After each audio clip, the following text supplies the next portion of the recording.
I have just started the recording of the open meeting in compliance with CMS guidelines. For the record, prior to doing so, I announced that Palmetto GBA would make an audio recording of the open meeting. Palmetto GBA only recognizes the Teams webinar recording that we posted on the Palmetto GBA website as the accurate and reliable record of the meeting. I would ask that the presenters please follow the 15-minute guidelines for your presentation. And with that being said, we'll turn it over to the first presenter, Michelle. And I'm sorry if I mispronounced your name, Machucha from Galvanize Therapeutics. Thank you. Good morning. This is Jonathan Waldstreicher on behalf of Galvanize. My name is Jonathan Waldstreicher. By background, I'm a physician, and in 2015, I founded Galvanize Therapeutics and currently serve as its president. Galvanize developed and has FDA clearance for the ELIA pulsed electric field ablation system, a non-thermal ablation technology which is coded under 0600T. I would like to start with a summary of information to support our rationale and our request for Palmetto to not proceed with the 0600T non-coverage policy. Contrary to the proposed LCD, IRE and other non-thermal ablation technologies have an established base of safety and efficacy data, which is equivalent or better than other ablation technologies such as cryoablation, radiofrequency ablation, or microwave. IRE and non-thermal ablation technologies meet a critical unmet need for the sickest Medicare beneficiaries, as they are most often used where surgery, radiation, drug therapies, or other ablative modalities are not indicated. There are no non-coverage policies for any ablation modality, including RF, cryo, or microwave for solid tumors, and therefore IRE is being unfairly targeted. Furthermore, the evidence base for these technologies is rapidly expanding. A blanket non-coverage policy will severely hamper clinical studies, investment, innovation, and commercial access in this category. One example of the speed of development in this field is Palmetto's omission in the LCD of the July 2025 PRESERVE trial publication. This is the most advanced trial of IRE conducted to date, yet it was omitted from the non-coverage proposal. As per Medicare standards, it is both reasonable and necessary that IRE and non-thermal ablation technologies be covered, particularly for two classes of patients. First, for those who are ineligible for other therapies, and second, for those for whom the safety and efficacy are proven. As you recognize in the proposed LCD, solid tumors are still a critical unmet need. Despite advances in surgery, radiation, drugs, and devices, patients with late-stage cancer still have unacceptably high mortality. These 5-year survival rates shown below cover a wide range of tumors and hundreds of thousands of patients per year in the United States. Care for solid tumors has been absolutely transformed by innovations such as Nobel Prize-winning immunotherapy, but it is still only effective in 20 to 40% of patients. In lung cancer, where we are focusing much of our development at Galvanize, only 20% of patients respond to immunotherapy, which costs over $200,000 per patient per year, with an average duration of response of 8 months. When you are considering efficacy, please take into account the relative efficacy of other therapies. But the LCD does not consider relative performance of IRE against other drugs or ablation technologies. Next slide, please. Therefore, ablation solves a critical unmet need for thousands of Medicare beneficiaries in the United States annually. There are 4 key categories of patients where we see use of our technology. First, in patients who are diagnosed with late-stage disease. These patients have the lowest 5-year survival. Stage 4 non-small cell lung cancer has a 5% 5-year survival. So these patients need multiple adjunctive treatments simultaneously. And we have seen some cures in this category with our technology. Second, in those patients who are ineligible for surgery or radiation. And Dr. Joe Mamoropoulos later will share some examples of some of our cases in these patients. Third, in patients who are progressing on medical therapy. And fourth, in those patients with advanced stage who have multiple comorbidities such as COPD, heart disease, and others that preclude them from other treatments. I want to make sure it's also apparent that cure is not the only intent for patient categories on the left here. Extension of survival for patients means one more birthday or anniversary together, and for many patients, just the reduction in tumor burden could relieve pain or reduce a specific deficit so they could be more functional at the end of life. Recognizing that ablation is an important modality in cancer care, the National Comprehensive Cancer Network includes ablation in both their kidney and hepatocellular carcinoma guidelines.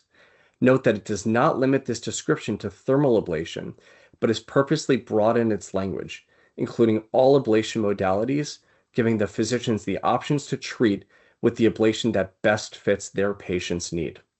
Next slide, please. As an example, I would like to show you a scan from a patient.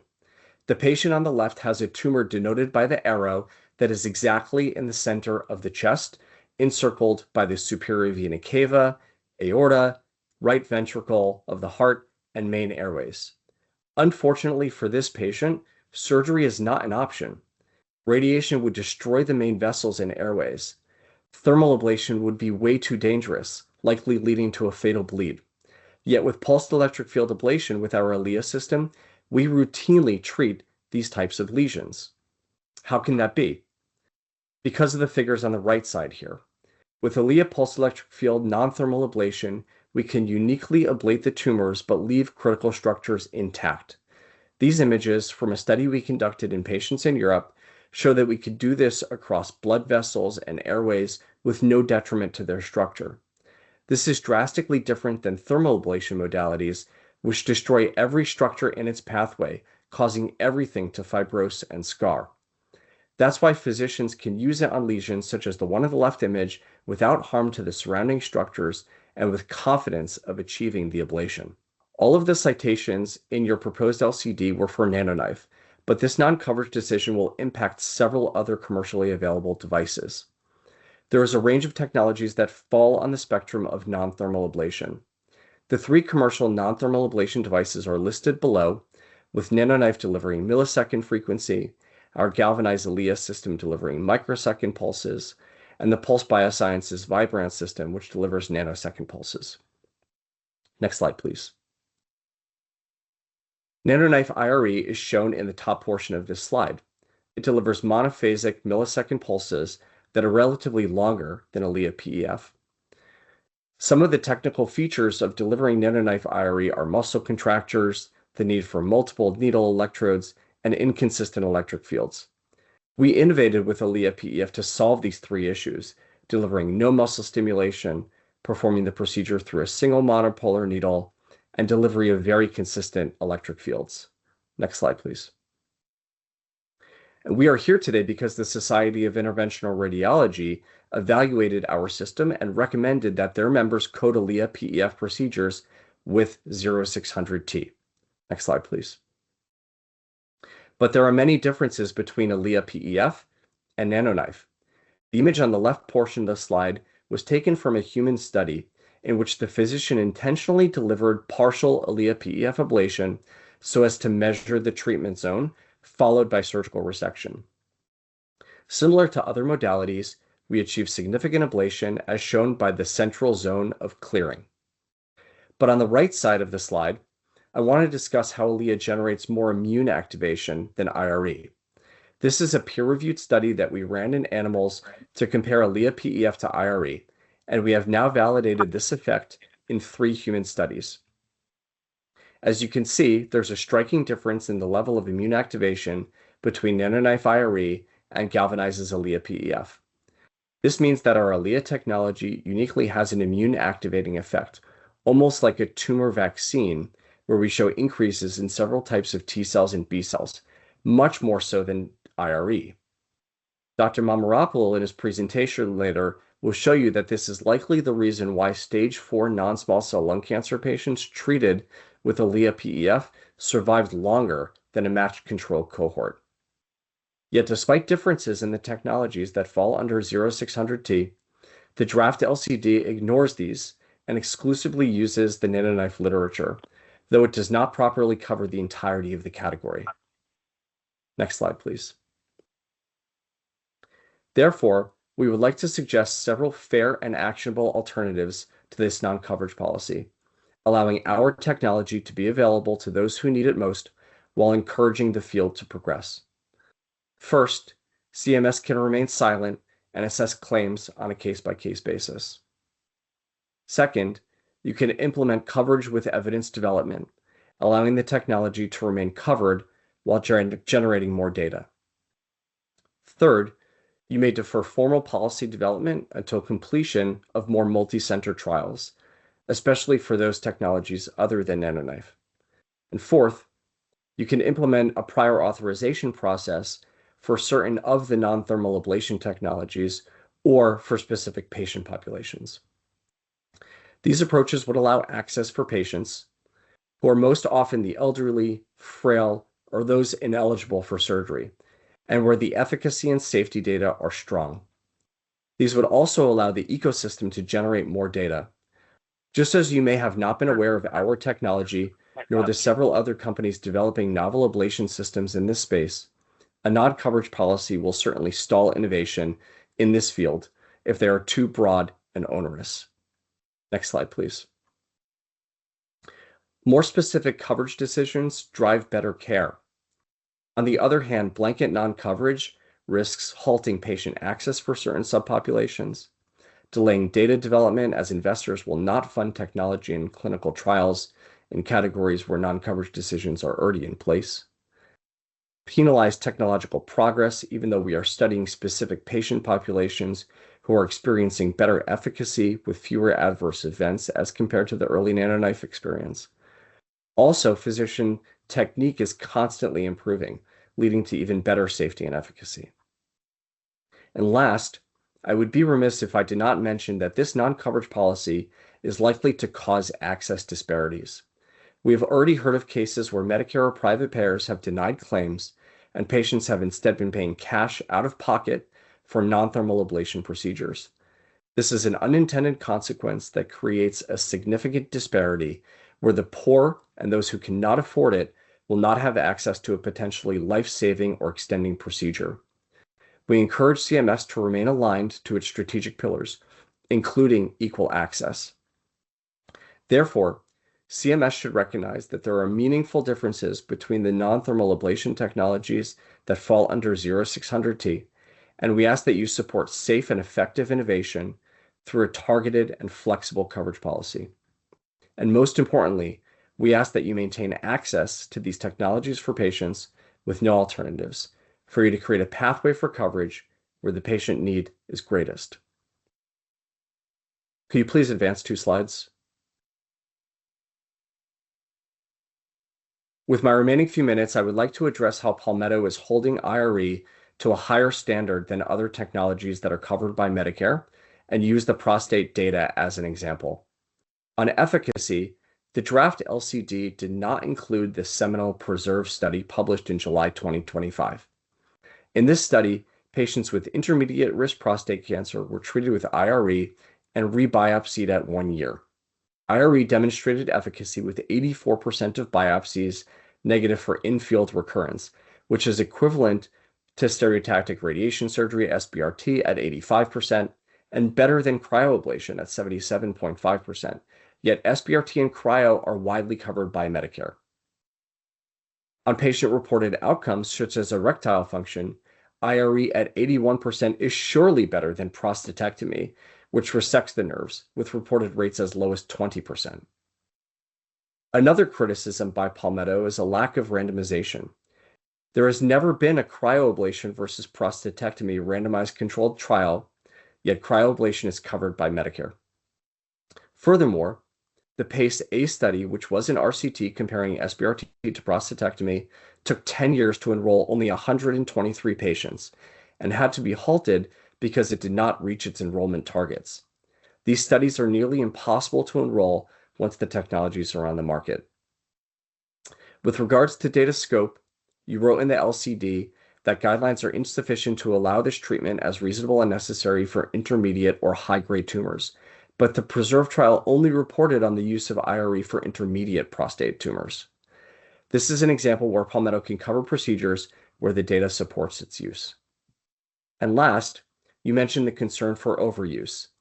Yet again, you are unfairly targeting IRE, as there is the same concern for overuse in the intermediate risk population for cryoablation, radiation, and even surgical resection, all of which are covered by Medicare without restrictions. In summary, we recommend meeting in the middle with an alternative that allows access for patients where non-thermal ablation is reasonable and necessary because they have no other options. Thank you for your time. Thank you for your presentation. If we can go ahead and move on to the next presenter, Dr. Mothershed. Good morning. I just wanted to comment on peripheral nerve blocks and procedures for chronic pain. Can everybody hear me okay? Yes, sir. We can advance to the next slide. So the 21st Centuries Act established clear expectations for how federal health policy should integrate real-world evidence, meaning data drawn from actual patient experiences and outcomes, not just tightly controlled clinical studies. Congress directed federal agencies, including the FDA and CMS, to use the data from the registries, observational studies, claims, and patient-centered outcomes research to inform the decision-making. The principle is simple but important. Policy must be rooted in science, reflecting how care is delivered and experienced in the real world. When MACs develop LCDs, those same principles should apply. Decisions about coverage, frequency, and medical necessity must be based on transparent evidence. As we review the proposed LCDs on peripheral nerve blocks, we urge that these determinations align with the intent of the 21st Century Cures Act to use the best available real-world evidence to guide fair, patient-controlled policy. So the proposed LCDs acknowledge that corticosteroid injections are an accepted, evidence-based, non-surgical treatment for Morton's neuroma. Consistent with the medical literature, which supports corticosteroid injections as a first-line or intermediary therapy before surgery. Systemic reviews and clinical studies describe injections as reasonable and effective conservative treatment options, often providing symptom relief and helping patients avoid or delay surgery. We agree with this portion of the policy, recognizing that steroid injections as a covered medical necessary service aligns with both clinical practice and the scientific evidence. Next slide. The aspect of the proposed LCD is consistent with the evidence and the standard of care. Oh, we got ahead there a couple slides. Back one more. Multiple systemic reviews and clinical studies, including Thompson, Matthews, Coy, Howe, Millen, and Silva, demonstrate that corticosteroid injections are effective, evidence-based, non-surgical treatment for Morton's neuromas. These studies collectively show that steroid injections can relieve pain, improve function, and delay or prevent the need for surgery in many patients. The literature also reflects real-world variability in how injections are administered, but it consistently supports injections as a reasonably conservative therapy when clinically indicated. In short, the LCD's inclusion of corticosteroid injections as a covered treatment is scientifically justified and aligned with published real-world data. The next question is whether proposed lifetime limit on these injections is equally supported by evidence, which we'll show next it is not. You can advance to the next slide.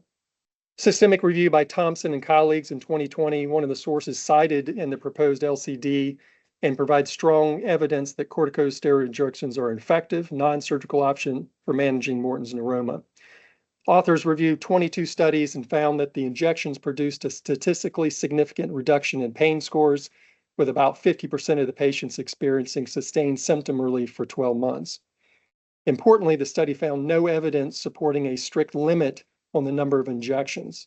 Instead, it emphasized that steroid injections are a reasonable, evidence-based therapy within the broader continuum of non-operative management. The takeaway here is that corticosteroid injections are well supported by the literature, while the proposed 2 injections per lifetime per side limit is not. The LCD proposal goes beyond what science supports and restricts physicians' ability to tailor care to the individual patient needs. Next slide.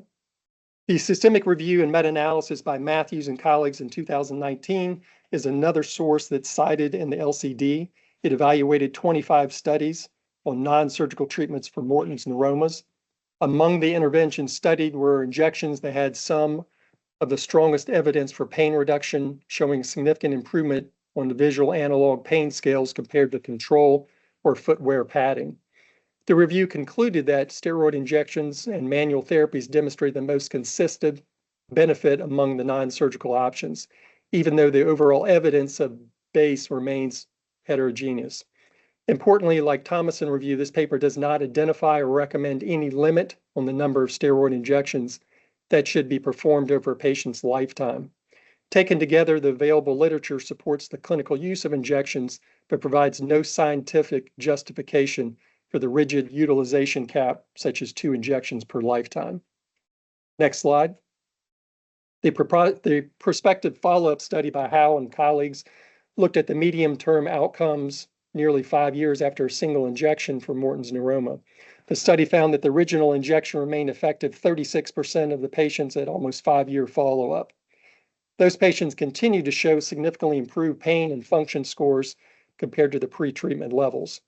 Among the subset of patients who received a second injection, about 55% remained asymptomatic in the medium term, showing that repeat injections can be beneficial for selected patients. The authors also concluded that a positive outcome at 1 year was predictive of prolonged benefit, suggesting that well-selected patients may continue to benefit from non-surgical management.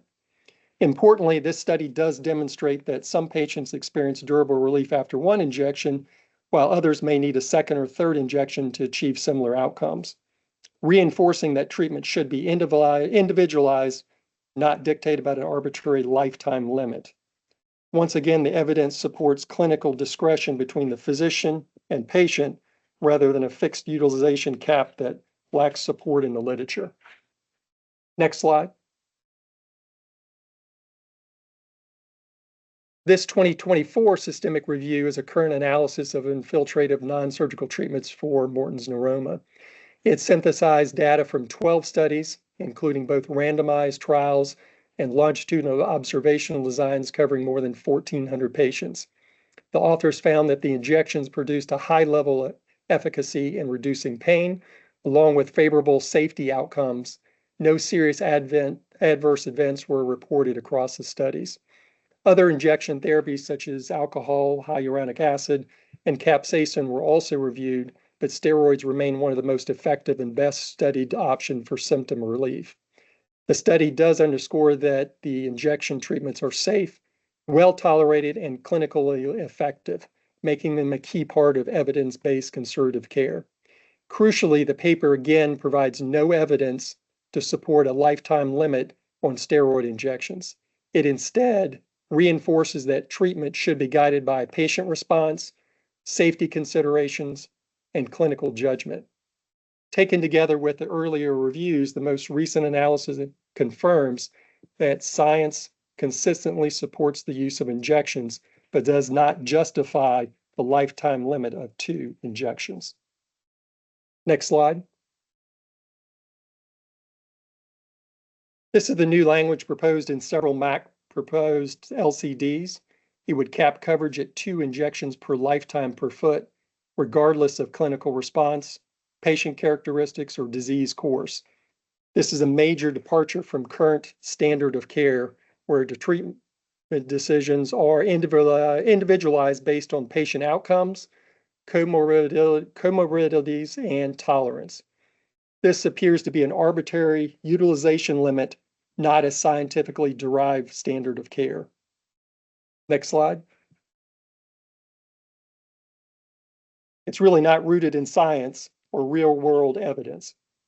None of the cited systemic reviews from Thompson, Matthews, Howe, Silva, Choi recommend a lifetime limit on steroid injections. These studies describe variable injection protocols, 1, 2, or more. The available literature shows that some patients benefit after a single injection while others require more. There's no evidence correlating more than 2 injections will harm or lack of efficacy. In fact, Howe studied showed over half of the patients who received a second injection remained symptom-free for a long time.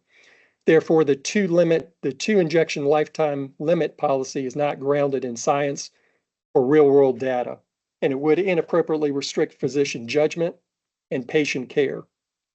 Next slide. A review of these papers shows that none of them establish or even suggest a lifetime maximum number of corticosteroid injections for Morton's neuroma. And you can go ahead and advance. Instead, these studies consistently note wide variation in injection protocols, some using one injection, others two or more, depending on the patient response and follow-up duration. Next slide. In fact, several reviews explicitly call out the lack of evidence on optimal frequency or number of injections and recommend further study. Go ahead, next slide. Oh, sorry, go back one more, I'm sorry. The HAL 2021 study actually demonstrated that a second injection provided durable relief in more than half of the treatment patients, directly contradicting the rationale for a strict lifetime cap. There is no science, real-world evidence to support this limit. There's no data from registries, observational studies, claims, or patient-centered outcomes, research activities to support this limit. Therefore, this proposed limit is not supported by MAC's own citations, underscoring the need for a policy that aligns with real-world evidence and clinical discretion. Next slide. The exclusion of the therapeutic injections of tarsal tunnel, I would also like to discuss. The proposed LCD explicitly lists posterior tibial nerve blocks at the tarsal tunnel among procedures considered not reasonable and necessary for chronic pain. This is in a blanket exclusion group with unrelated procedures such as occipital, pudendal, and genicular nerve blocks with no scientific rationale or citation specific to the tarsal tunnel. By categorically denying coverage, the LCD removes a clinically validated low-risk treatment option that can provide pain relief or delay surgery in selected patients. The exclusion conflicts with LCD's own stated reliance on reasonable and necessary standards and with CMS's expectations that coverage determinations be evidence-based, patient-centered, and flexible to clinical judgment. Next slide. While large randomized controlled trials are limited, multiple peer-reviewed studies, including case series, small cohorts, and interventional reports, document clinical benefit from targeted posterior tibial nerve interventions for tarsal tunnel and chronic posterior tibial neuropathic pain. These include Chan in 2014, 2 case reports demonstrating pain relief following PRF of the posterior tibial nerve under ultrasound guidance, a TASC in 2022, retrospective study of 218 patients showed sustained symptom relief in most after ultrasound-guided steroid injections for tarsal tunnel syndromes. Ritt et al. In 2023 is a prospective cohort reporting significant pain reduction and functional improvement following tibial nerve blocks with steroids for chronic foot pain. Taken together, these studies provide low to moderate quality but consistent evidence of safety and effectiveness in select patients. The literature supports a measured, criteria-based approach to coverage rather than categorically exclusion, with recognition and further controlled studies are warranted. Next slide. This study by Task and colleagues in 2022 is one of the largest analyses of ultrasound-guided injections of the tarsal tunnel with 218 patients. Following injections, 77.5% of the patients did not require surgery, indicating that therapeutic nerve injections can provide substantial, lasting symptom relief for many individuals. As many of you know, tarsal tunnel surgery is a complicated surgery with limited outcomes. Both surgical and non-surgical groups experienced similar reductions in pain, confirming consistent benefit from injection itself. The authors explicitly concluded that steroid injection can be an effective, conservative treatment option for patients with tarsal tunnel syndrome. No significant complications were reported, reinforcing that image-guided tibial nerve blocks are safe, low cost, and clinically valuable when performed appropriately.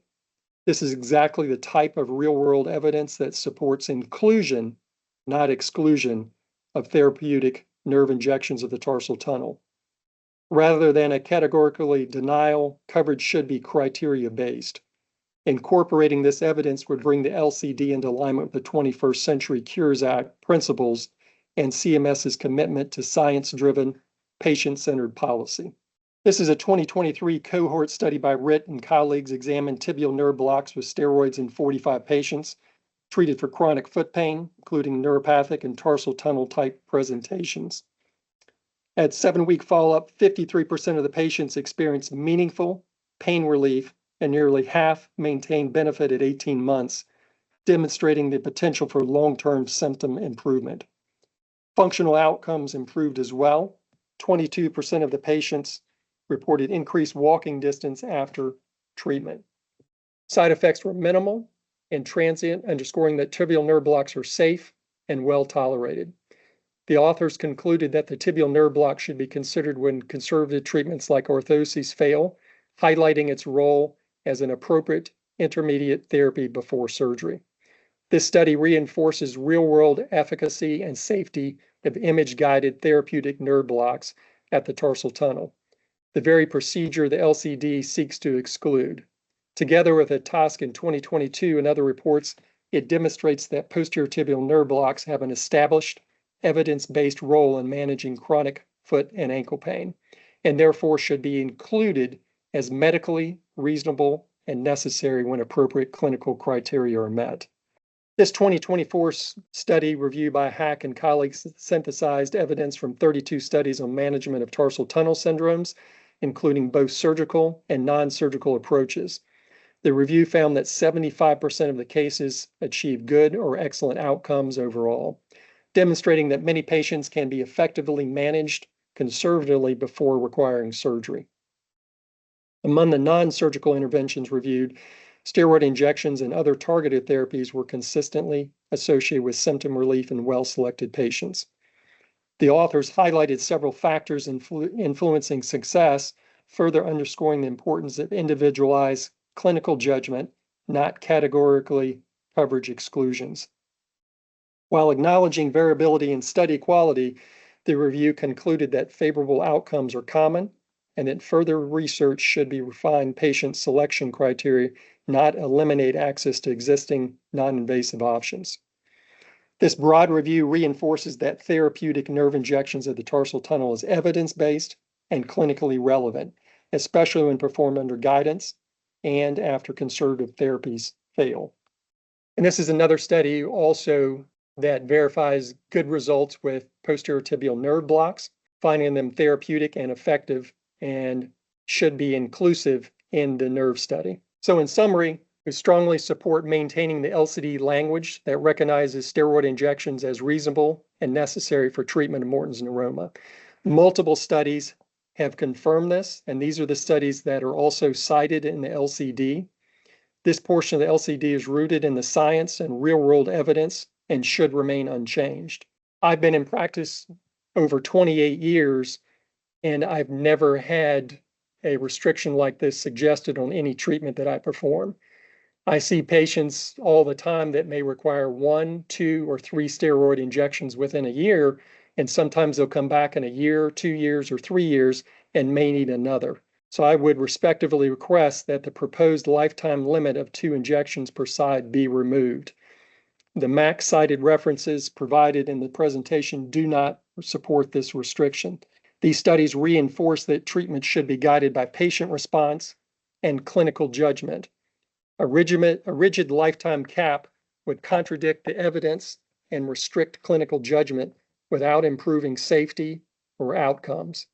And lastly, I would encourage the inclusion of therapeutic posterior tibial nerve blocks at the tarsal tunnel as covered indication D. The peer-reviewed studies that were mentioned demonstrate meaningful, durable pain relief with excellent safety profiles. Coverage should be, sorry, I lost out there. Yeah, if we can remind the providers that are presenting to please keep their talks to the 15-minute allotted time, we would greatly appreciate that. Thank you. With that, we're going to move on to our next presenter, Dr. Kalia, and if we can remind everybody to please stay on that 15-minute time slot. Thank you. Well, first of all, I would like to thank the medical directors to allow myself on behalf of Aspen to give our presentation on this very important topic. I don't have any conflict of interest except that I do all 19 procedures in my practice and I'm 100% clinical. all those 19 procedures which have been proposed to be experimental investigational in the discussed policy. I'm today speaking on behalf of American Society of Pain and Neuroscience. We have more than 3,000 members, including but not limited to interventional pain management, anesthesia, PMR, interventional radiology, neurology, neurosurgery. We vehemently oppose the proposed LCD, and the flavors of our dissent will be exhibited during this presentation, including the dark theme, which you see here on my presentation PowerPoint. I will take a little different approach here. I will not be talking about evidence today. I know my colleagues will be spending a fair amount of their time discussing the evidentiary benefit of these procedures. So I will today focus on the pathos and the ethos part of the argument. Hopefully by the end of today's presentation, I'll be able to strike a chord in the heart of all the medical directors of Palmetto to reconsider their decision. We all know that CMS was founded on one unshakable principle, that every Medicare beneficiary deserves equal access to medically necessary care, no matter their zip code. Yet today, the principle is being quietly eroded by these set of proposed LCDs put by multi-jurisdictional MACs, not just Palmetto, but 4 other MACs in question, including therapies like genicular radiofrequency ablation for knee, for osteoarthritis, stellate ganglion blocks, and some other procedures which we will see are being proposed to be experimental and investigational. If these policies are finalized, then these policies would divide the nation into a 2 Medicare system, one where patients with chronic pain have access to evidence-based treatments in certain states where the policy is still under the coverage determinant, and another one where the states under the jurisdiction of specifically Palmetto and 4 other MACs. Next slide. I do want to briefly talk about the impact of these policies on patients to really put a human face on when insurance companies come out with a term experimental. You know, behind every coverage policy, there is a patient. Could be a teacher with trigeminal neuralgia or a grandmother who's immobilized by osteoarthritis and intractable knee pain, or a Medicare beneficiary who is post-knee replacement and is struggling with pain. These are the faces behind the data. People who have already failed conservative therapy and are desperate for relief. To call their best option experimental is not merely bureaucratic overreach, but it, in my opinion, is an act of cruelty disguised as caution. Next slide. These are the lists of all 11 procedures which will be deemed experimental investigational if this proposed policy comes into effect. Next slide. I do want to put things in more perspective by giving an example. So this controversy which we are talking about is not theoretical. Imagine you have a 72-year-old Medicare beneficiary with debilitating knee pain. Both of them are Medicare beneficiaries. One of them lives in Florida, the other in South Carolina. The Florida patient covered under First Coast service options will be able to receive radiofrequency ablation procedure for their debilitating knee pain that safely restores their mobility and cuts her opioid use, as opposed to the South Carolina patient under the Palmetto services will be denied the same care for the same condition because the procedure is labeled investigational. So this kind of arbitrary geography-based discrimination has no place in a federal program. It really undermines the very integrity of Medicare, replaces the fairness with simple randomness, and essentially punishes patients basically solely based on their address and their zip code. Next slide. I also want to briefly talk about some of the violations on CMS's specific role. I really appreciate that today's open comment period was started with a reference to the Chapter 13 of the Medicare Integrity Manual. I do want to bring the attention of all the medical directors to the same chapter, which requires that LCDs define medically reasonable and effective in addition to clarifying appropriateness, which is furnished in accordance with accepted standards of medical practice. The MACs, including Palmetto's proposal, does neither. Instead, they ignored both professional society guidelines and the real-world outcomes that define modern interventional pain management. And worse, most of these policies, the proposed language was finalized while knowing that a major meta-analysis, which was recently published on October 8th by Barreto et al., and new guidelines from one of the leading pain societies, ASRA, were imminent. So evidence that could have informed balanced policy. So despite knowing these facts, the proposed language was rushed through, and here we are kind of debating the validity of these essential, safe, and effective treatments, which have been really helpful in moving the needle in the opioid epidemic for Medicare beneficiaries. Next slide. As I promised, I will not be going into the details of the evidentiary argument, but when it comes to genicular radiofrequency ablation, it is not an experimental procedure. Multiple meta-analysis and systemic reviews, including the most recently published trial by Dr. Barreto and et al. On 8th of October, we'll be happy to send a copy of that updated meta-analysis to you guys shortly after this presentation. They have shown radiofrequency ablation to significantly reduce pain, improve function, and sustain benefit for up to a year in patients with new osteoarthritis. Aspen's STEP guidelines, which were published in 2021, do classify radiofrequency ablation for genicular nerves as level 1, grade A evidence, which is safe, effective, and a part of standard of care. These findings are supported by real-world clinical experience as well across thousands of practices nationwide, yet the MACs have chosen to disregard years of accumulated scientific data and professional consensus in favor of a really arbitrary evidence threshold that even many surgical procedures will not be able to meet. Next slide.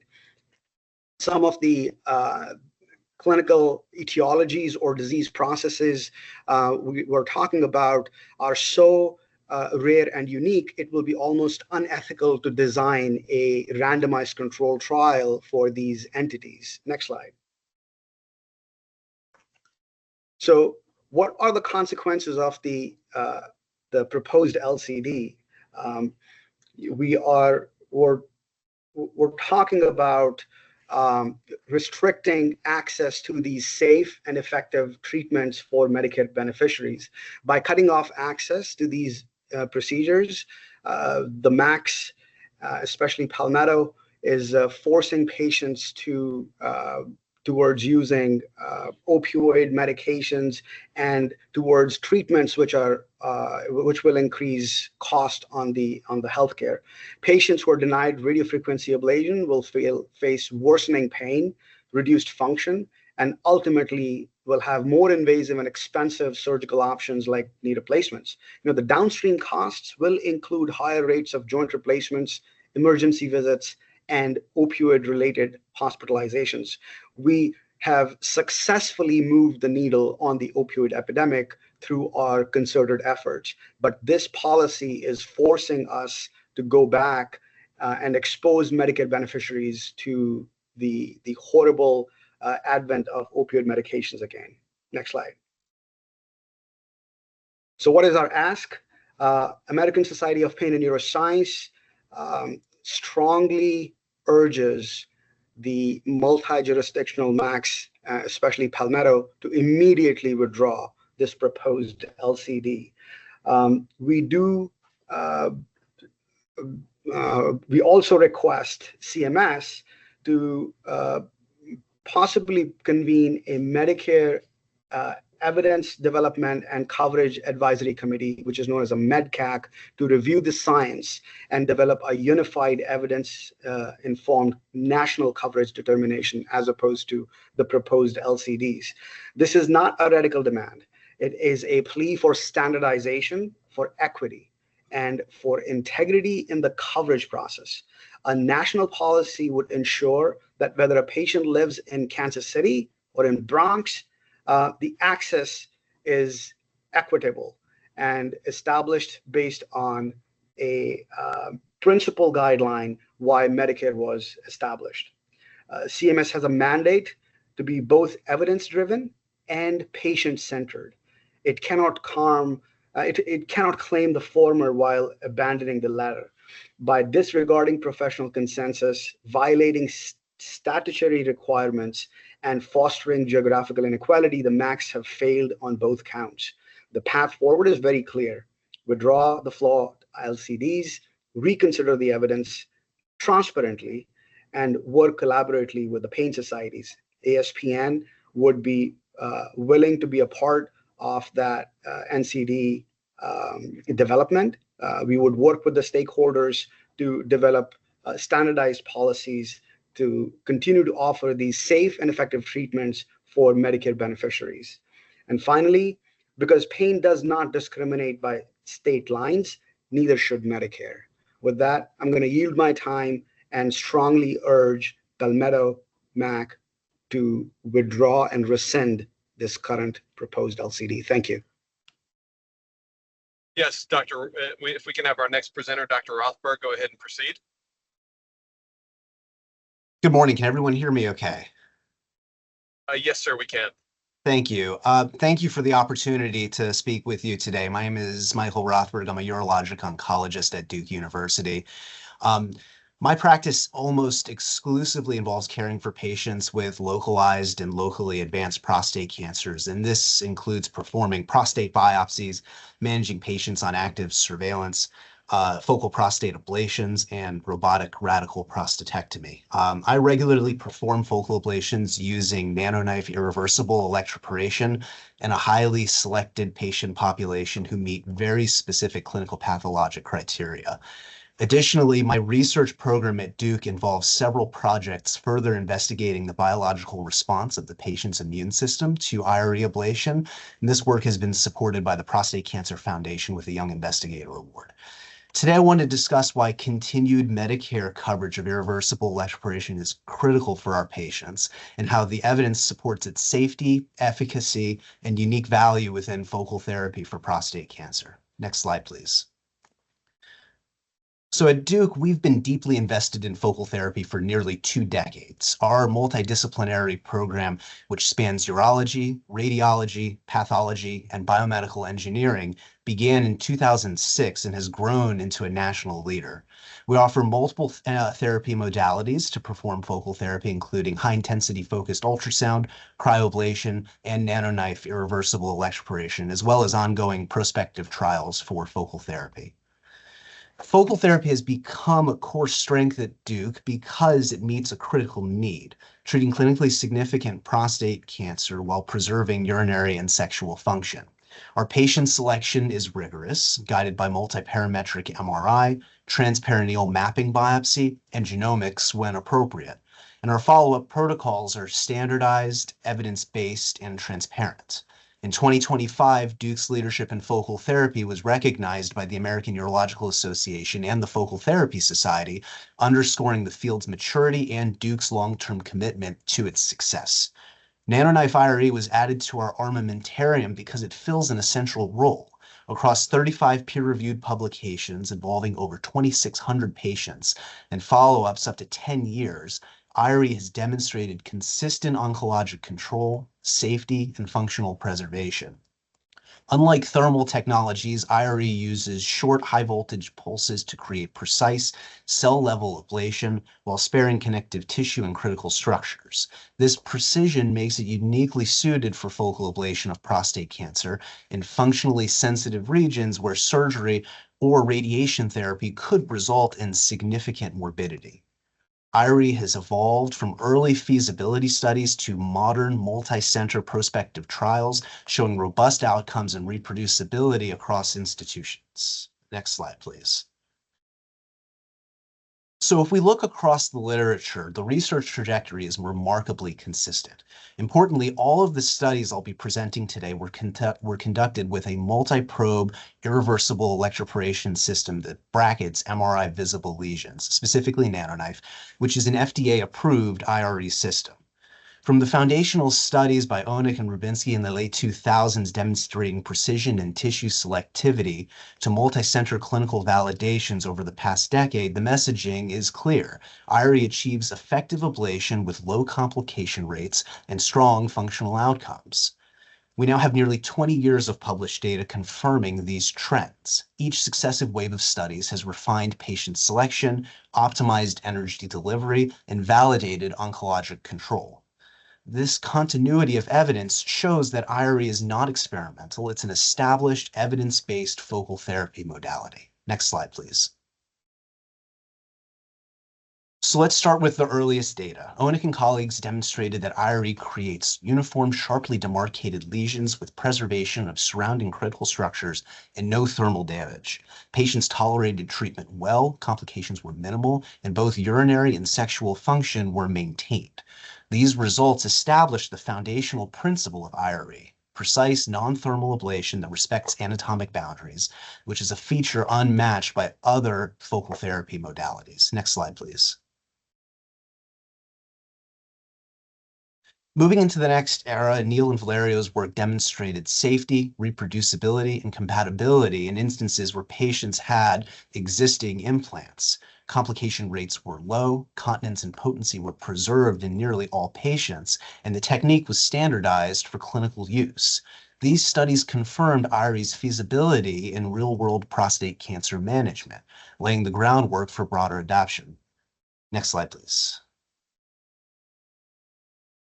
By 2016, data from Valerio, Vandenbos, and Murray established that IRE not only is feasible, but is effective. Specifically, the Valerio study showed that 12 months post-IRE, 100% of patients remained pad-free and leak-free. PSA dropped by nearly 80%, and there were minimal in-field recurrences.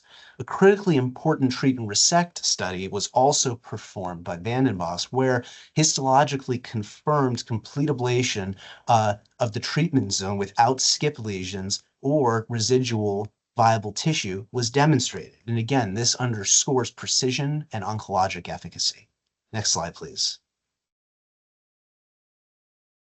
Subsequent work in 2017 refined our understanding of the electrical field thresholds and imaging correlates, and this has proven critical to ensuring proper voltage is applied throughout this treatment field to produce tumor cell death. IRE was shown to maintain functional outcomes even as a salvage therapy for disease that recurred following primary radiation therapy. Moreover, imaging modalities like MRI and contrast-enhanced ultrasound accurately characterized ablation zones and demonstrated changes in prostate tissue following ablation. Overall, the ability to visualize and measure treatment effect non-invasively has been instrumental in advancing focal therapy safety and surveillance protocols. Next slide, please. In 2018 and 2019, multiple comparative studies demonstrated IRE's equivalence to surgery and oncologic control, but with superior preservation of functional outcomes. Pad-free continence remained above 95%, potency rates were high, and quality of life measures were stable or improved. Importantly, 70% of men undergoing IRE had no residual significant cancer on follow-up biopsy, validating its oncologic effectiveness. Next slide, please.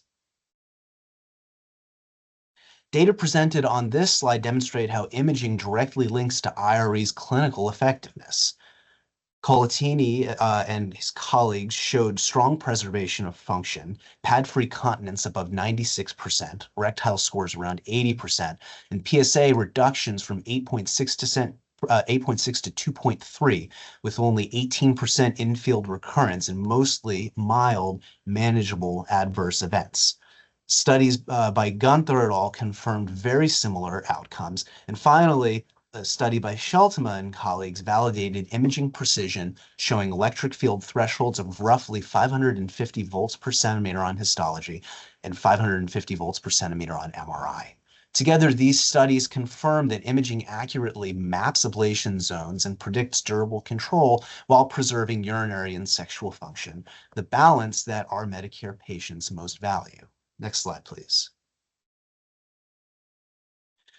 The past few years have produced the most compelling evidence yet. In 2022 and 2023, Scheltema, Blavatsky, and others published long-term prospective results showing failure-free survival of 91% at 3 years, 84% at 5 years, with nearly all patients remaining continent.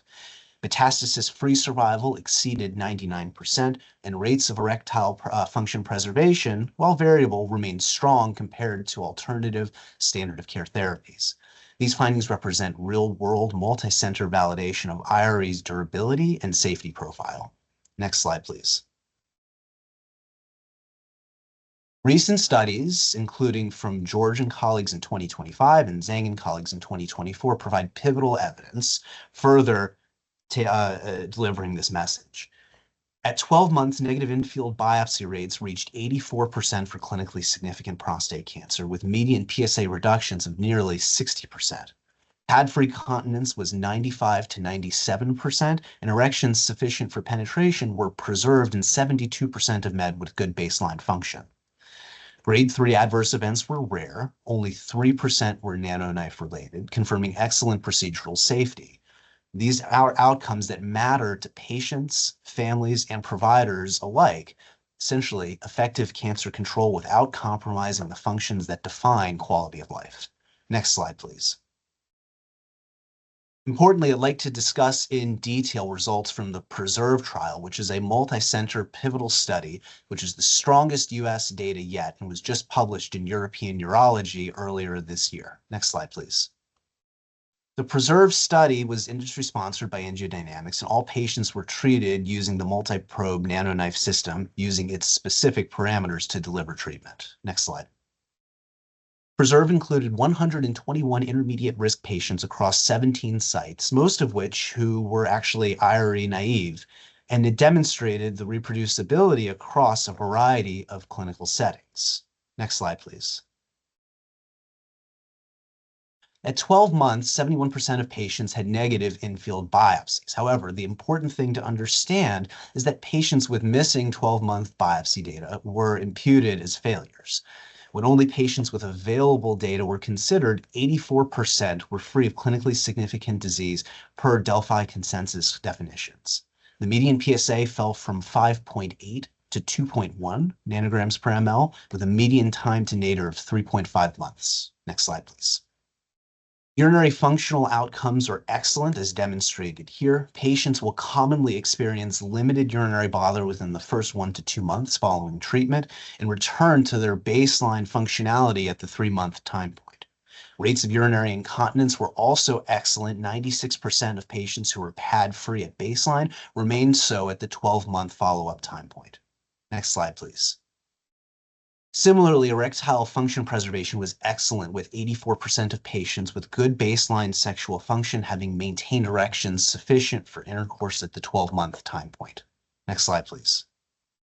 Importantly, nanoknife IRE was again shown to be a safe ablation technique. Serious device-related events occurred in only 3% of patients, all of whom recovered fully. These are outcomes of a safe, effective, and well-controlled therapy. Next slide, please. Finally, in 2025, an article, a systematic review, was published in World Journal of Men's Health that included 19 studies and over 1,400 patients. Next slide. It confirmed consistent oncologic control, high functional preservation, and minimal serious complications across global literature. Failure-free survival ranged from 90 to 97%, and the pad-free continence rate exceeded 96% in all series. These results are not isolated, and they represent the consensus of nearly 2 decades of research for NanoKnife IRE. So where does this leave us? NanoKnife IRE is a mature, validated focal therapy modality with long-term data, strong safety outcomes, and unparalleled preservation of urinary and sexual function. Discontinuing Medicare coverage would not only contradict the evidence, it would restrict access to an organ-preserving, life-changing treatment for thousands of men who do not require whole-gland therapy. It would disproportionately affect patients seeking less invasive options to maintain quality of life while effectively treating their cancer. At Duke and across the broader urologic community, we've seen firsthand how NanoKnife IRE empowers patients, particularly those with intermediate risk disease who want curative treatment but wish to avoid the side effects associated with surgery and radiation therapy. As clinicians and scientists, we're committed to continuing rigorous data collection, publication, and quality improvement, but our patients need this option to remain available now. So in summary, NanoKnife IRE is safe, it's effective, it's durable, and it preserves what matters most to patients, which is a good balance between oncologic and functional outcomes to treat their localized prostate cancer. So I thank you for your time and consideration. I appreciate Palmetto's thoughtful review and your dedication to evidence-based coverage decisions that prioritize both outcomes and quality of life for Medicare beneficiaries. Thank you. Thank you, Dr. Rothberg. If we can have our next presenter. Yeah, you can try. Mamaropoulos. Yeah, I'm not going to try it. I'll let you go ahead, sir. All good. Hey, everybody. My camera's not working that well, but my name is Joe Mamaropoulos. I'm a cardiothoracic radiologist at the Duke Medical Center.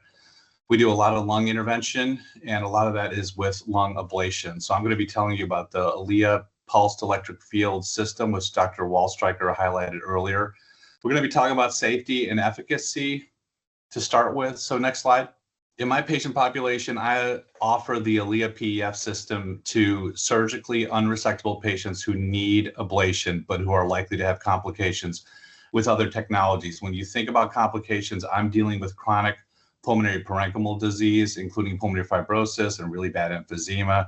And so we'll talk about the safety and usage of this technology. In the 40-ish cases I have performed, safety has been equal to or better than what we've seen with cryoablation. Most patients achieve reduction in tumor burden. Just remembering what was talked about earlier, this technology is FDA cleared for soft tissue ablation, and we do follow those lesions. So most patients actually achieve a reduction in their tumor volume. Interestingly and excitingly, some patients experience abscopal effects, and that is really the reduction in the untreated lesion. So I typically will target a lesion, and we're watching these other lesions that actually reduce their volume as well. We'll show you a case of that as well. ELIA is a strong adjuvant to standard of care therapy. I'll emphasize that, especially with immunotherapy. That comes from a lot of the animal model work that we've seen previously. Next slide. Again, starting with this technology, we've been using it for about 3 years. And so the first thing for us as a group, as a community, was to say, let's build bricks with this technology. Let's establish a safety profile. This article was published. I was part of this study, and we basically talk about how its usage is very, very safe. Next slide. So strength of this study, I think 5 academic institutions included in this: Duke, Rush, City of Hope, Cornell, and NYU. We looked at immediate and up-to-date 30-day complications recorded for consecutive patients who did receive ELIA PEF regardless of the target organ. Next slide. And so you can see what we actually did here. So with this trial of the ELIA PEF system, we treated 155 patients with a total of 235 lesions that were ablated. Demographics are seen there to the left. I will emphasize the lesions that were chosen to the right. A lot of us who do lung ablation are very concerned because we have chronic pulmonary parenchymal disease.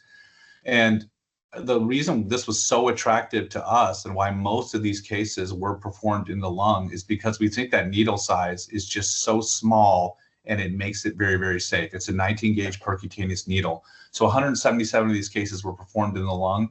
A few of these cases performed in the liver and the other organs that you see below. Next slide. Again, focusing on safety, especially safety within the lung. Whenever we talk about safety within the lung, we're talking about pneumothoraces. And so we were interested in the pneumothorax rate with this technology, and we found that 38 out of 177 lung procedures did have an intraprocedural pneumothorax. That's 21%.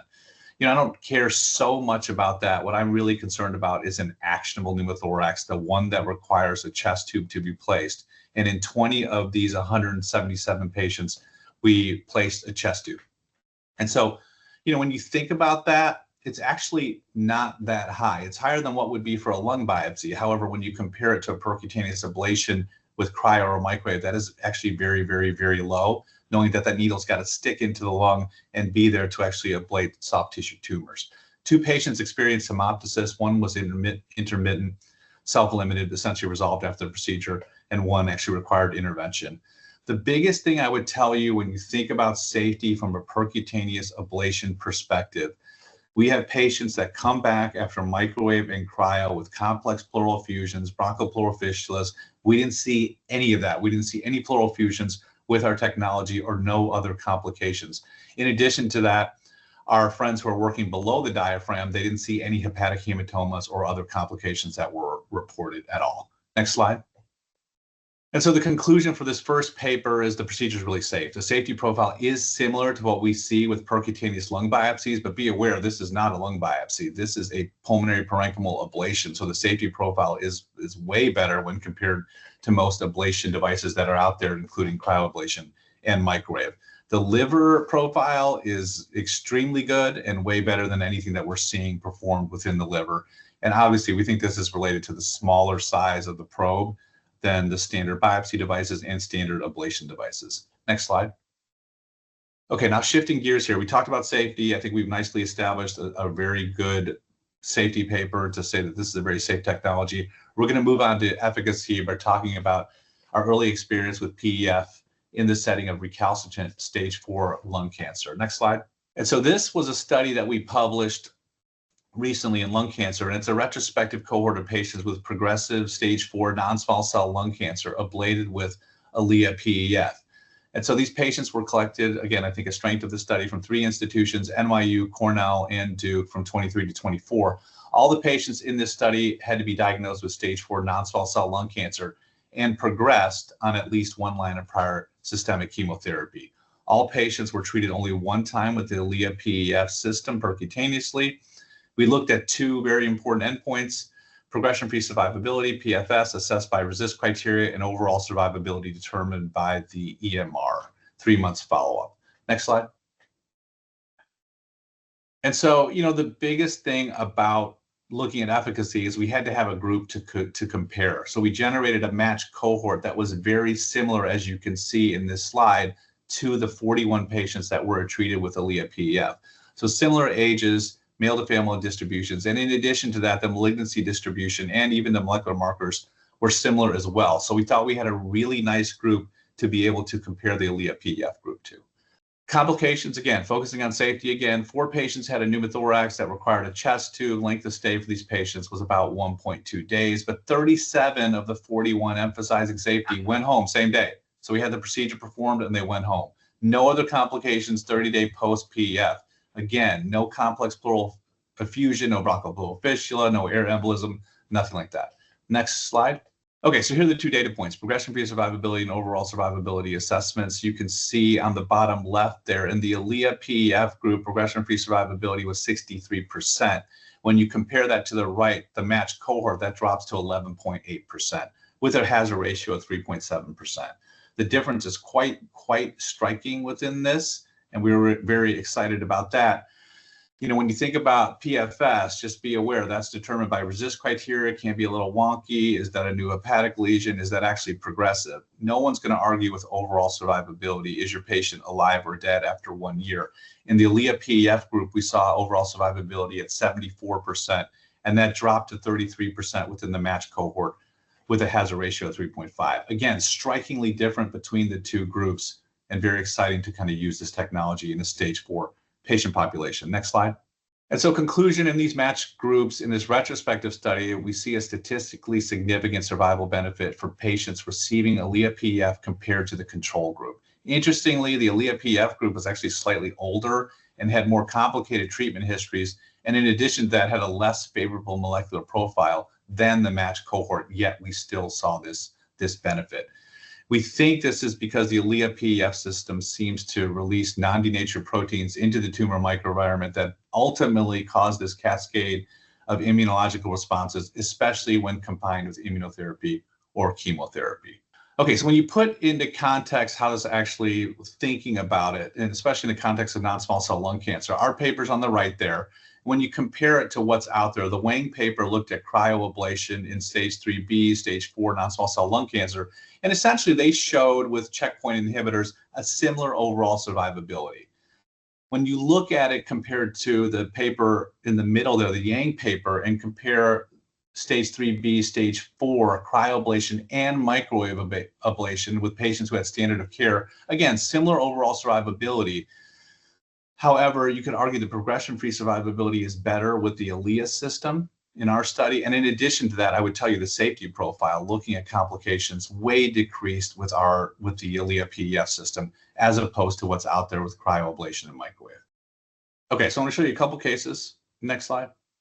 This is first case, and you can kind of advance through this whole slide to the end. This ends up being a case of chondrosarcoma that essentially has a right lower lobe lesion and multiple pulmonary nodules. And you can actually advance to the next slide. I do want to emphasize that I have never seen a stage 4 patient before I had this technology.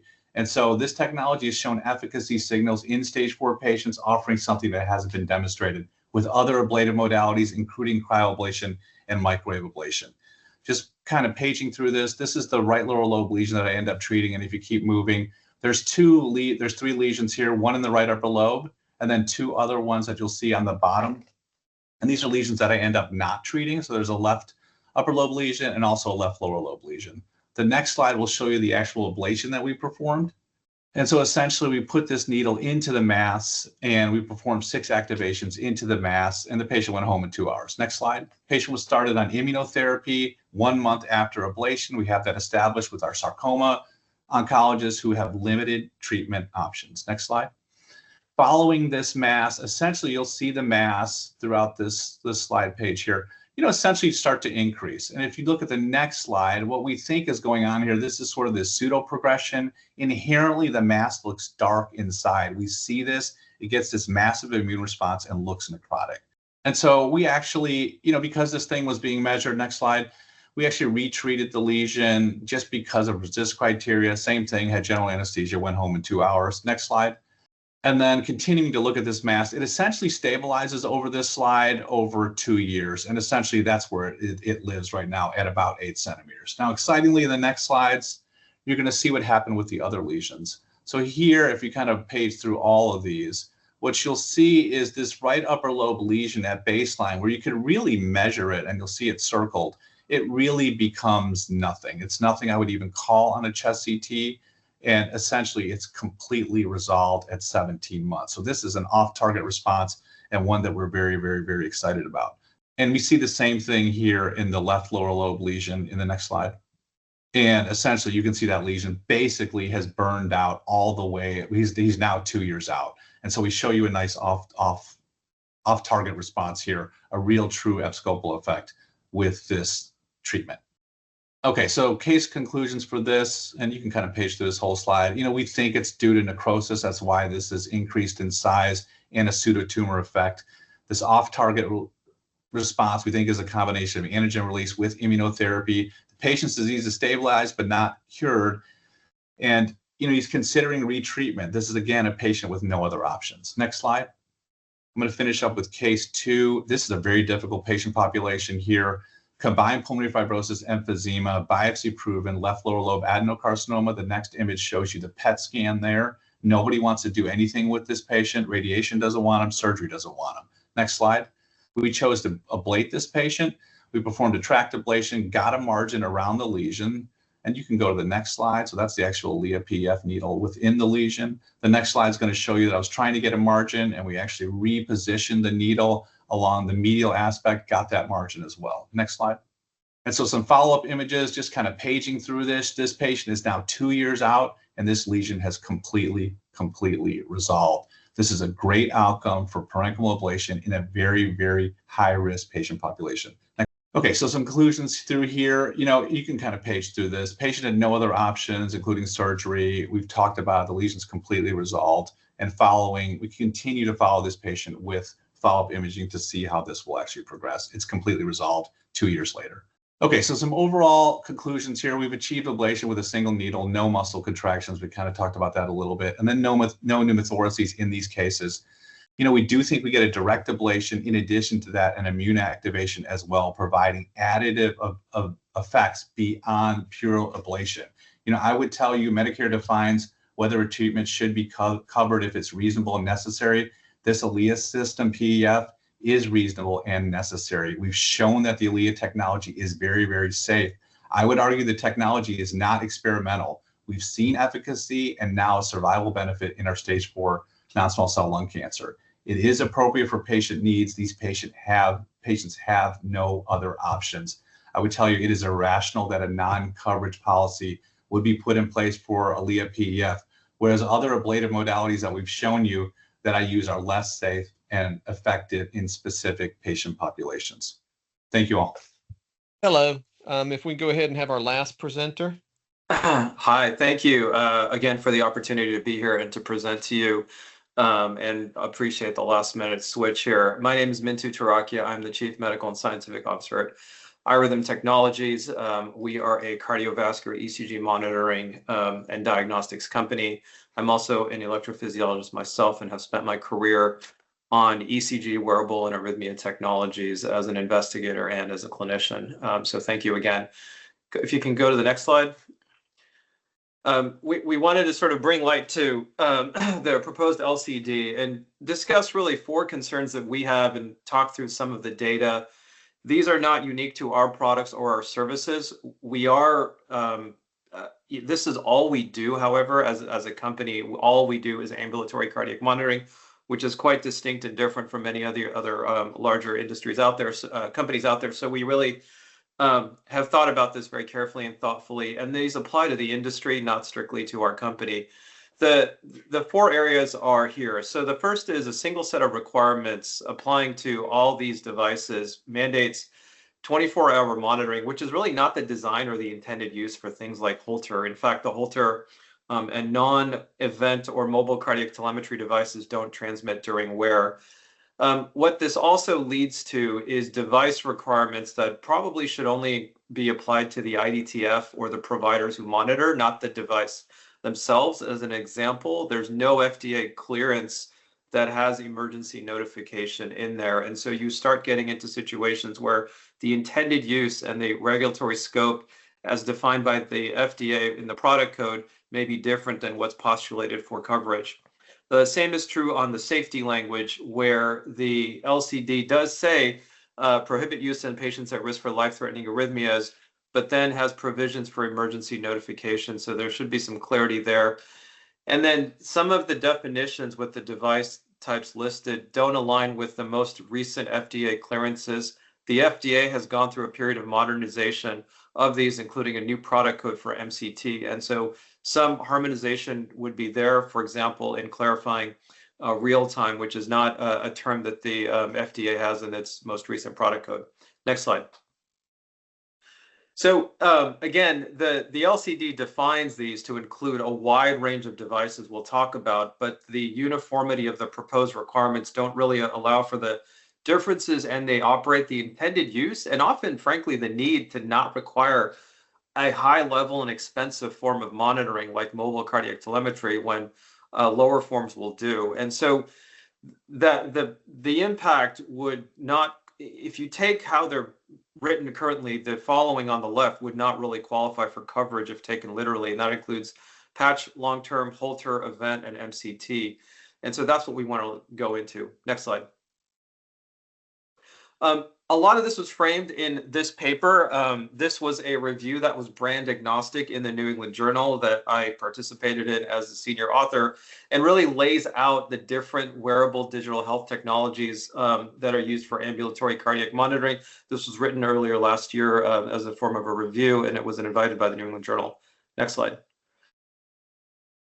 What you see here in that paper is really outlining the different devices that you, of course, are familiar with and having written this. But what's important is not only the length of wear across Holter, long-term continuous, which is normally in the form of a patch, external loop and event, and mobile cardiac telemetry. I mean, you can see 1 to 2 hours, 3 to 14 days, based on the two different reimbursement codes for long-term continuous, event up to 30 and MCT up to 30. They don't specify a minimum, whereas in fact you get a minimum with long-term continuous, which may have clinical relevance. The recording types can also vary such that these are not always continuous and uninterrupted. And the data reported, even if recorded continuously, may also not be continuous. It depends on the brand. So there's a lot of differences here. But the key difference for the latter two is transmission during wear, which is not in the design of Holter and long-term continuous because they have no connectivity during wear. Next slide. So if you look on the right, this is the new product code by the FDA, where they are modernizing any new devices cleared into this category. And you can see here that it is not intended to be live streaming. It is not intended to be continuously streaming. There's no stipulation of real time. And it's not intended to be used for surveillance for catastrophic arrhythmias or hospital at home. And this was a really important distinction that the industry needed, that the agency has been able to provide with this new product code. And so, for example, these should not be used for detection or notification of hemodynamically unstable or life-threatening events, because the time to initiate the chain of command and have resuscitation is not compatible with success most of the time. In fact, we even see cardiac arrest that's non-recoverable in a hospital with nurses and true real-time telemetry present. And so really the product code is moving to a way to have AI or algorithm detected arrhythmia events transmitted during wear for 24/7 coverage. And so MCT and event by their nature require 24/7 coverage, but Holter and long-term continuous, because they are received back by the IDTF to then process, are not getting an inbound 24/7 like cellular streaming transmissions that can do it during wear at any time. Next slide. So we also know that there's a heavy use of AI. This is iRhythm's AI, which has been shown to be as good and arguably better than a cardiologist or an electrophysiologist. And of course, all of these do get clinician review. Go to the next slide. It's also important to understand that this is true across an entire category of devices. And the reason we bring this out is, if you go to the next slide, not all AI is equal. And this is true across different devices, across different AIs, and across different companies. And so on the left, our product, the Zio long-term continuous device, was compared against an atrial pacing lead, which is the gold standard for AFib burden. And again, what you see is very tight correlation in a small sample. You see that R squared be very different across different other products or different other competitors. And so it's important to factor in the quality of the AI, which the agency does, and the robustness around all of these products. Next slide. We also know that when you have continuous recording, you may have better ascertainment of AFib. On the left was a study of 15 subjects wearing simultaneously worn devices with a patch monitor in blue, which is the iRhythm product, and another multi-electrode monitor. And you can see marked differences in the detection of AFib burden. So in fact, when you adjudicated these, patients 7 and 8, the blue was truth and represented an accurate determination of burden, whereas the red undercounted. And so the continuity of wear, as well as the quality of the AI, can make a huge difference. And so if you were to move everything to real-time transmission, you can lose the continuity of wear because of the battery drain as well. And in fact, these products are not intended to have transmission during wear. Similarly, with insertable cardiac monitors, they actually have significantly higher false positive rates than ambulatory monitors, which are shown in the light green. These are patients, syncope, known AFib, or post-stroke, who the light green shows the proportion who only have false episodes, which increases when the detection duration shortens. So if you're looking for shorter episodes, your false positives go up. That is not true with ambulatory cardiac devices. Next slide. We also know that the duration of monitoring affects ascertainment and yield, and this is speaking to the need, probably beyond the LCD, for appropriate use criteria to determine when a device should be used and which is best. In this study that's now over a decade old, you can see that the diagnostic yield improves substantially when you get outside of the 48-hour Holter window. So after 2 days, you can see how this continues to go up over the period of 14. And even 8 to 14 days of monitoring is superior to 7 as we think of long term. Often mobile cardiac telemetry, which is often non-continuous because you have to change the battery, change the adhesive, may not even go up to 14 days, although there's a 30-day coverage provision due to some of the factors of wear and ease of use for the patient. We believe this is very important in a Medicare population, and so we funded this analysis that was independently performed with independent investigators, where we took a full sample of Medicare ambulatory cardiac monitoring over a 2-year period, took patients who had no prior arrhythmia diagnoses, and did a comparative effectiveness analysis across different categories of products. We can also link these with a national provider identifier back to the individual types of products that we'll show you. But at the end of the day, we had almost 290,000 people in this cohort. And this is, again, Medicare fee-for-service only. So really shows the value unique and relevant to the population we are discussing today. And so what this retrospective analysis found, the methods were very robust, having myself published over 200 Medicare analyses papers. What we found is that the diagnostic yield for clinically actionable arrhythmias that are coded as part of Medicare's HCC for arrhythmias, so this is not just PACs or PVCs, but clinically meaningful things, was highest with 14-day long-term continuous monitoring.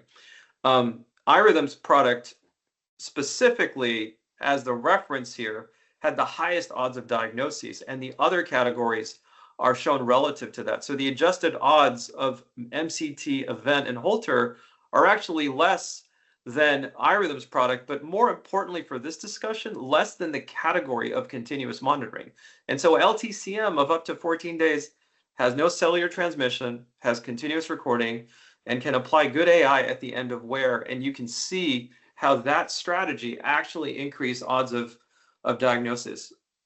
The other thing on the right is it actually lowers the odds of retesting. So you have lower retesting with the right device used as well. You can see with MCT and event, there's significant retesting. Arrhythmias may get missed.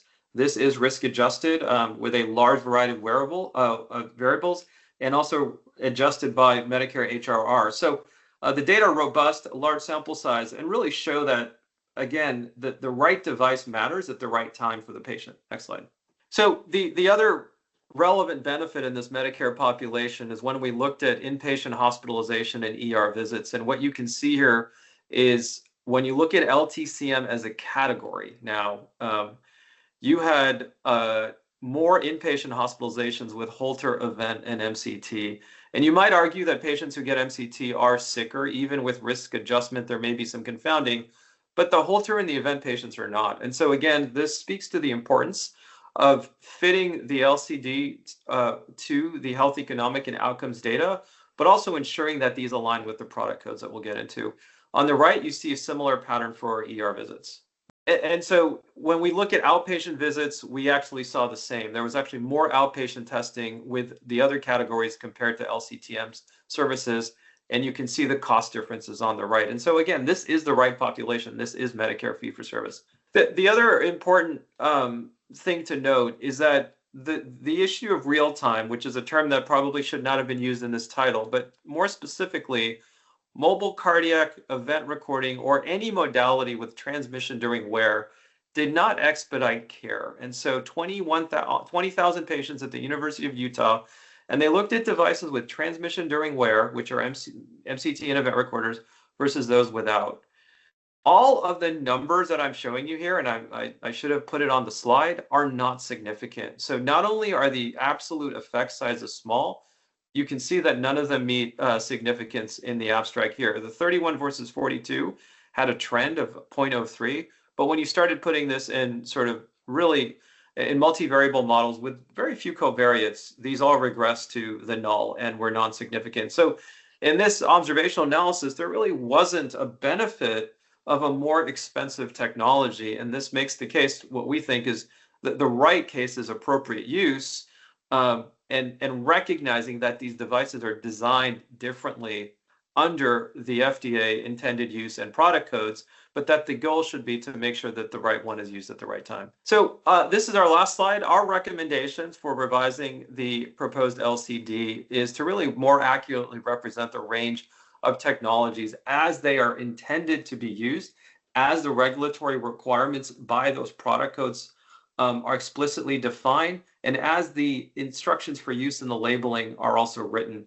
The ways the LCD proposed draft right now can muddy some of that. It also may conflate some of the things that are a service obligation than the actual hardware or software or device itself. And so for that, I think 5 areas. One is to differentiate the device requirements to really reflect the broad range of use cases for what has been cleared by the FDA rather than the uniform standards such as 24/7 transmission. We want to recommend we clarify provider and device responsibilities where we assign notification of emergency responses to the providers and the IDTF, not the device. That is part of the service. That isn't the capability of the device. The device is not cleared that way. We'd be happy to work with you or others on resolving some of the safety language inconsistencies here regarding life-threatening arrhythmias. There already is a lot of confusion in the cardiology practice community about what an MCT can and cannot do. We are committed and we continue to educate clinicians, practitioners, hospitals, and health systems. But this, again, through the LCDs provides an opportunity to have some uniformity and consistency of language and really tailor this for each of the different devices. And that next part is to align with the FDA classifications. So we avoid things that the agency has recommended to avoid, to say the device does not support, such as real time. Again, that real time can give a clinician a false sense of the device's capabilities or the service's capabilities. And so we think is an opportunity to align these with the FDA. And then the last one is to really incorporate a large body of clinical evidence, not only for any specific product, but really for the categories, to really show the clinical and economic value that matter based on the device category, not just the transmission or non-transmission during wear. And also recognize that those that don't transmit during wear in most cases are appropriate. And so there's an opportunity to align these for appropriate use. In our opinion, focusing more on long-term continuous. We also have an MCT product. We support a full range of devices, but we also believe, and I believe as a clinician, in most patients, long-term continuous monitoring is acceptable and is lower cost to a payer. And so we believe this is a great opportunity to help modernize some of these definitions to really serve Medicare beneficiaries, ensure high value quality care, and allow them sort of appropriate judicious use of the full spectrum of these devices. Thank you. Thank you, everyone. That concludes our agenda for this meeting. Thank you. Melissa, do we have any final comments? All right. If not, this concludes our meeting. Thank you very much for everybody for attending and for your wonderful presentations. Have a good day.